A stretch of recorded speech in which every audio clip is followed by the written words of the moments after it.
नमस्कार।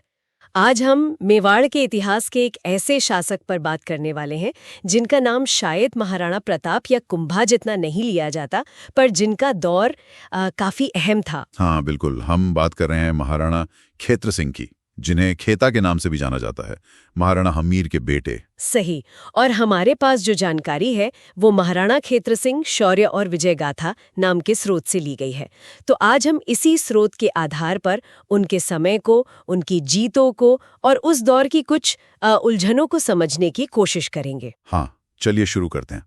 तो महाराणा खेत्र सिंह अपने पिता महाराणा हमीर के देहांत के बाद 1364 ईस्वी में गद्दी पर बैठे और 1382 तक यानी करीब 18 साल उन्होंने राज किया। बिल्कुल, और ये वो समय था जब मेवाड़ हमीर के बाद अपनी शक्ति फिर से जमा रहा था। तो क्षेत्र सिंह के सामने एक चुनौती भी थी और एक मौका भी। अच्छा, तो उनकी शुरुआती कार्यवाहियां क्या रहीं? देखिए, एकलिंग जी मंदिर की जो प्रशस्ति है, मतलब मंदिर पर खुदावा लेख, उसमें जिक्र आता है कि उन्होंने ईडर के राजा रणमल को हराया। ओहो। हाँ, और सिर्फ हराया नहीं बल्कि उसे और उसके 100 साथियों को कैद भी किया। फिर रणमल के बेटे को ही ईडर की गद्दी पर बिठाया। तो ये दिखाता है कि वो सिर्फ जीत नहीं रहे थे बल्कि अपने हिसाब से व्यवस्था भी बना रहे थे। हाँ, मतलब दुश्मन को हराकर उसी के इलाके पर अपना नियंत्रण एक तरह से। और क्या जीते रही उनके? इसके अलावा अमीर शाह नाम के एक और शासक को हराने और कैद करने का जिक्र भी है। और उन्होंने मालवा और हाड़ौती, जो पड़ोसी इलाके थे, उन पर भी कामयाब सैनिक अभियान किए। मालवा और हाड़ौती भी? हाँ, और सबसे जरूरी, उन्होंने अजमेर और मांडलगढ़ जैसे मजबूत किलों को जीतकर मेवाड़ राज्य में मिला लिया। ये बहुत बड़ी बात थी उस समय। अजमेर और मांडलगढ़, ये तो मतलब सामरिक लिहाज से बहुत अहम जगहें थीं। इससे तो मेवाड़ की ताकत काफी बढ़ गई होगी। यकीनन, मेवाड़ की सीमाएं वागड़ तक फैल गईं। मतलब राज्य का अच्छा खासा विस्तार हुआ उनके समय में। उन्होंने जयपुर का पनवाड़ गांव भी एकलिंगेश्वर मंदिर को भेंट किया था। ये सब तो उनकी सैन्य सफलताओं की बात हुई, लेकिन इतिहास में कभी-कभी कुछ पेचीदगियां भी होती हैं। कर्नल जेम्स टॉड के बारे में कुछ जिक्र है स्रोत में? हाँ, ये एक दिलचस्प बिंदु है। स्रोत बताता है कि कर्नल टॉड ने लिखा है कि क्षेत्र सिंह ने हुमायूं और लल्ला पठान को हराया था। हुमायूं? मुगल बादशाह हुमायूं? हाँ, लेकिन यहीं पर समस्या है। हुमायूं और लल्ला पठान तो क्षेत्र सिंह के समय से लगभग 150 साल बाद में हुए थे। ओहो, तो ये तो कालक्रम यानी टाइमलाइन का बड़ा अंतर हो गया। बिल्कुल, तो जाहिर है टॉड की ये जानकारी कम से कम इस रूप में तो सही नहीं लगती। ये हमें याद दिलाता है कि ऐतिहासिक स्रोत चाहे कितने भी जाने माने क्यों ना हो, उन्हें हमेशा ध्यान से आलोचनात्मक नजरिए से देखना चाहिए। सही बात है, हर लिखी हुई बात पत्थर की लकीर नहीं होती। अच्छा, अब उनके जीवन के दूसरे पहलुओं पर आते हैं, पारिवारिक और निजी जीवन। हाँ, उनका विवाह बूंदी के हाड़ा शासक थे लाल सिंह जी, उनकी बेटी से हुआ था। रिश्ते थे। लेकिन फिर कुछ गड़बड़ हुई। हाँ, एक दुखद घटना हुई। महाराणा का एक वफादार था बारू नाम का, चारण। उसका लाल सिंह हाड़ा से किसी बात पर झगड़ा हो गया। अच्छा। और झगड़ा इतना बढ़ गया कि जैसा स्रोत में लिखा है, बारू ने शायद किसी मजबूरी में अपना सर काट कर एक लड़के के हाथ लाल सिंह हाड़ा के पास भिजवा दिया। क्या? अपना सर काट कर? ये तो बहुत ही भयानक बात है। हाँ बिल्कुल, एक बेहद चरम कदम। और इस घटना ने सब कुछ बदल दिया। जब महाराणा क्षेत्र सिंह को ये पता चला तो जाहिर है वो बहुत नाराज हुए। हाँ, अपने वफादार के साथ ऐसा हो तो कोई भी शासक चुप नहीं बैठता। बिल्कुल, वो गुस्से में बूंदी पर चढ़ाई करने निकल पड़े।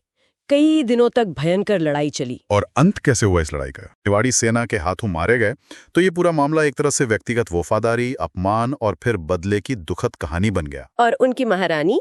हाँ, स्रोत बताता है कि उनकी पत्नी महारानी हाड़ी उनके साथ सती हो गई।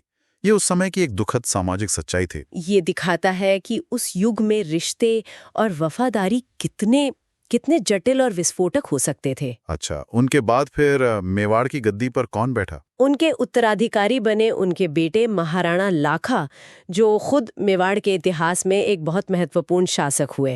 हाँ, लाखा का नाम तो काफी सुना है। लेकिन एक और बात ध्यान देने वाली है। क्षेत्र सिंह के 2 और बेटों का जिक्र आता है, चाचा और मेरा। ये उनकी एक पासवान मतलब उपपत्नी से थे। अच्छा, उनका क्या महत्व है? तो उनका महत्व बाद में सामने आता है। इतिहास में आगे चलकर इन्हीं चाचा और मीरा ने महाराणा क्षेत्र सिंह के पोते यानी लाखा के बेटे महाराणा मोकल की हत्या की थी। अरे, तो ये पारिवारिक रंजिशें आगे तक चलीं। हाँ, बिल्कुल। इतिहास में ये सब भी देखने को मिलता है। तो चलिए अब इस पूरी बातचीत को थोड़ा समेटते हैं। महाराणा क्षेत्र सिंह के बारे में क्या मुख्य बातें हम कह सकते हैं? देखिए, उनका शासनकाल भले ही सिर्फ 18 साल का रहा, लेकिन वो मेवाड़ के लिए विस्तार का दौर था। अजमेर, मांडलगढ़ जैसी अहम जीतें उनके नाम हैं। उन्होंने मेवाड़ की सीमाओं को बढ़ाया। हाँ। उनका अंत दुखद जरूर था, एक लड़ाई में जो व्यक्तिगत कारणों से शुरू हुई लगती है, लेकिन ये उस युग की सच्चाई भी दिखाता है।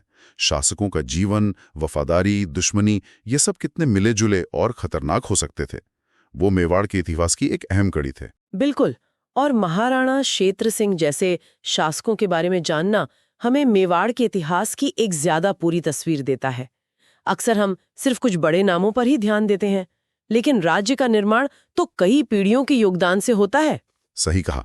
और ये हमें ये सोचने पर भी मजबूर करता है कि इतिहास के जो अलग अलग स्रोत हमें मिलते हैं, कहीं प्रशस्ति लेख, कहीं बात के इतिहासकारों का वर्णन, जैसे कर्नल टॉड का, जिसमें कुछ गलतियां भी हो सकती हैं, इन सबको मिलाकर हम अतीत को कितना सही समझ पाते हैं? हाँ, ये एक बड़ा सवाल है। शायद पूरी तरह कभी नहीं, लेकिन कोशिश यही रहती है कि उपलब्ध तथ्यों के जितना करीब हो सके उतना पहुंचा जाए। ये खोज हमेशा जारी रहती है। अगर वीडियो पसंद आया हो तो वीडियो को लाइक ज़रूर करें, अपने दोस्तों के साथ साझा करें और एग्ज़ाम केयर एकेडमी को सब्सक्राइब करें ताकि हर नया वीडियो, हर नया विषय सबसे पहले आप तक पहुंचे। वीडियो से जुड़े नोट्स पाने के लिए हमारा टेलीग्राम चैनल ज़रूर ज्वाइन करें। किसी और विषय से जुड़ी वीडियो देखने के लिए प्लेलिस्ट में जाएं और हाँ, कमेंट में ज़रूर बताएं आपको वीडियो कैसा लगा और अगला टॉपिक आप किस विषय पर देखना चाहेंगे। आपकी राय हमारे लिए सबसे महत्वपूर्ण है। धन्यवाद। जय हिंद।